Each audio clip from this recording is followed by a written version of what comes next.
राधिका और नवीन को आज तलाक के कागज मिल गए थे। दोनों साथ ही कोर्ट से बाहर निकले। दोनों के परिजन साथ थे और उनके चेहरे पर विजय और सुकून के निशान साफ झलक रहे थे। 4 साल की लंबी लड़ाई के बाद आज फैसला हो गया था। 10 साल हो गए थे शादी को, मगर साथ में 6 साल ही रह पाए थे।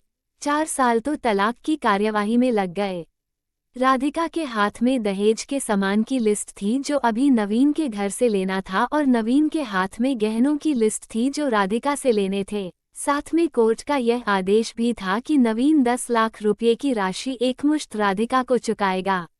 राधिका और नवीन दोनों एक ही टैंप में बैठकर नवीन के घर पहुंचे। दहेज में दिए सामान की निशानदेही राधिका को करनी थी, इसलिए 4 वर्ष बाद ससुराल जा रही थी।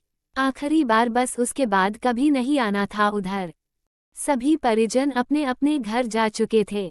बस 3 प्राणी बचे थे, नवीन, राधिका और राधिका की माताजी। नवीन घर में अकेला ही रहता था। माँ बाप और भाई आज भी गांव में ही रहते हैं। राधिका और नवीन का इकलौता बेटा जो अभी 7 वर्ष का है, कोर्ट के फैसले के अनुसार बालिग होने तक वो राधिका के पास ही रहेगा। नवीन महीने में एक बार उससे मिल सकता है। घर में प्रवेश करते ही पुरानी यादें ताज़ी हो गई। कितनी मेहनत से सजाया था इसको राधिका ने। एक एक चीज में उसकी जान बसी थी। सब कुछ उसकी आंखों के सामने बना था। एक एक ईंट से धीरे धीरे बनते घरोंदे को पूरा होते देखा था उसने। सपनों का घर था उसका। कितनी शिद्दत से नवीन ने उसके सपने को पूरा किया था। नवीन थकाहारा सा सोफे पर पसर गया। बोला, ले लो जो कुछ भी चाहिए, मैं तुझे नहीं रोकूंगा। राधिका ने अब गौर से नवीन को देखा। 4 साल में कितना बदल गया है। बालों में सफेदी झांकने लगी है। शरीर पहले से आधा रह गया है। 4 साल में चेहरे की रौनक गायब हो गई। वो स्टोर रूम की तरफ बढ़ी जहां उसके दहेज का अधिकतर सामान पड़ा था।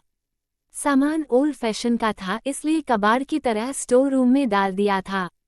मिला भी कितना था उसको दहेज। प्रेम विवाह था दोनों का। घर वाले तो मजबूरी में साथ हुए थे।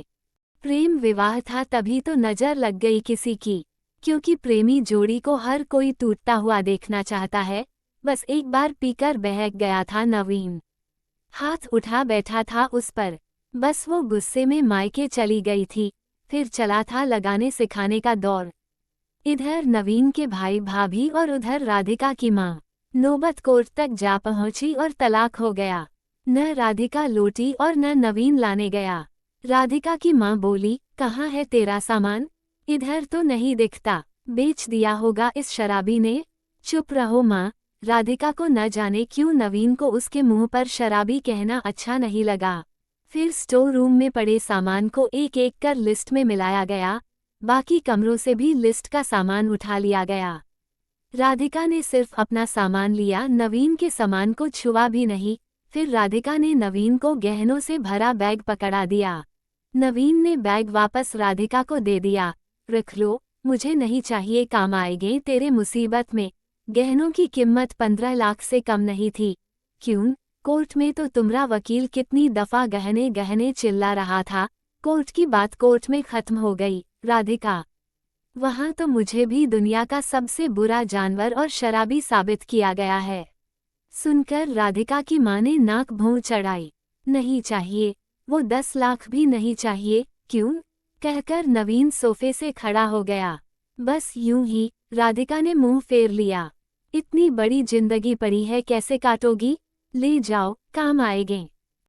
इतना कहकर नवीन ने भी मुंह फेर लिया और दूसरे कमरे में चला गया। शायद आंखों में कुछ उमड़ा होगा जिसे छुपाना भी जरूरी था। राधिका की माताजी गाड़ी वाले को फोन करने में व्यस्त थी। राधिका को मौका मिल गया। वो नवीन के पीछे उस कमरे में चली गई। वो रो रहा था, अजीब सा मुंह बनाकर, जैसे भीतर के सैलाब को दबाने दबाने की जद्दोजहद कर रहा हो। राधिका ने उसे कभी रोते हुए नहीं देखा था। आज पहली बार देखा, न जाने क्यों दिल को कुछ सुकून सा मिला। मगर ज्यादा भावुक नहीं हुई। सधे अंदाज में बोली, इतनी फिक्र थी तो क्यों दिया तलाक? मैंने नहीं, तलाक तुमने दिया। दस्तखत तो तुमने भी किए, माफी नहीं मांग सकते थे? मौका कब दिया तुम्हारे घर वालों ने? जब भी फोन किया काट दिया, घर भी आ सकते थे। हिम्मत नहीं थी। राधिका की माँ आ गई। वो उसका हाथ पकड़कर बाहर ले गई। अब क्यों मुंह लग रही है इसके? अब तो रिश्ता भी खत्म हो गया। माँ बेटी बाहर बरामदे में सोफे पर बैठकर गाड़ी का इंतजार करने लगी। राधिका के भीतर भी कुछ टूट रहा था। दिल बैठा जा रहा था। वो सुन्नत सी पड़ती जा रही थी।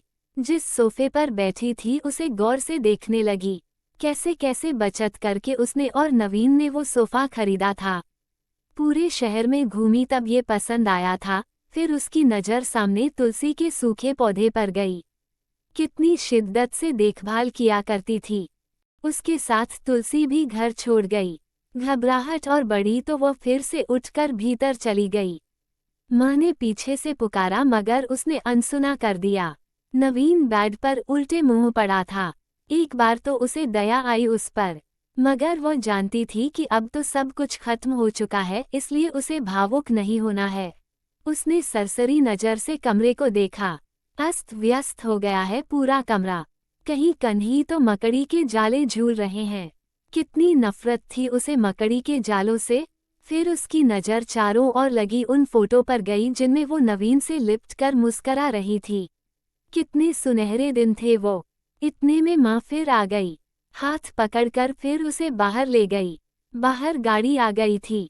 सामान गाड़ी में डाला जा रहा था। राधिका सुन सी बैठी थी। नवीन गाड़ी की आवाज़ सुनकर बाहर आ गया। अचानक नवीन कान पकड़कर घुटनों के बल बैठ गया। बोला, मत जाओ, माफ कर दो। शायद यही वो शब्द थे जिन्हें सुनने के लिए 4 साल से तड़प रही थी। सब्र के सारे बांध एक साथ टूट गए। राधिका ने कोर्ट के फैसले का कागज निकाला और फाड़ दिया, और माँ कुछ कहती उससे पहले ही लिपट गई नवीन से। साथ में दोनों बुरी तरह रोते जा रहे थे। दूर खड़ी राधिका की माँ समझ गई कि कोर्ट का आदेश दिलों के सामने कागज से ज्यादा कुछ नहीं। काश उनको पहले मिलने दिया होता। अगर माफी मांगने से ही रिश्ते टूटने से बच जाए तो माफी मांग लेनी चाहिए। दोस्तों, आपको हमारी वीडियो कैसी लगी नीचे कमेंट कर हमें ज़रूर बताइए। हमारी वीडियो लाइक करें, शेयर करें और हमारा चैनल सब्सक्राइब करें। धन्यवाद।